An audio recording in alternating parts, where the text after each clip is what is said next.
Hello guys, আবার একটি new blog নিয়ে আপনাদের সামনে চলে এসেছি। আপনারা দেখতে পাচ্ছেন ষষ্ঠ দিনের যে বিদ্যাসাগর মেলা, সেই বিদ্যাসাগর কিছু আনুষ্ঠানিক দৃশ্য এবং কিছু আকর্ষণীয় দৃশ্য। এখন স্মৃতিমঞ্চ দেখতে পাচ্ছেন, লাইটে সিনারি দিয়ে সাজানো হয়েছে। এখন বলছেন সাংস্কৃতিক মঞ্চে অনুষ্ঠান চলছে, মাজনা রাধাকৃষ্ণ প্রাথমিক বিদ্যালয়ের সাংস্কৃতিক অনুষ্ঠান কচিকাচাদের। এখন পালা কীর্তন চলছে, আপনারা দেখতে পাচ্ছেন কীর্তন গান।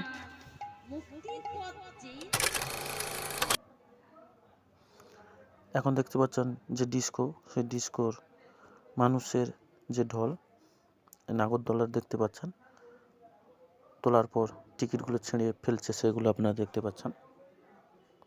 এখন দেখতে পাচ্ছেন সাংস্কৃতিক মঞ্চে বহিরাগত শিল্পী সমন্বয়ে প্রিয়াঙ্কার কণ্ঠ থেকে গান শুনতে পাচ্ছেন।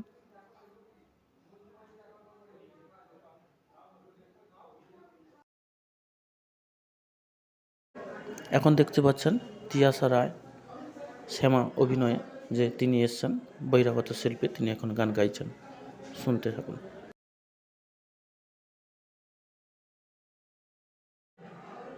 আজ এই পর্যন্ত, ধন্যবাদ, ভালো থাকবেন, পরের ভিডিওতে আবার দেখা হবে। Thank you so much.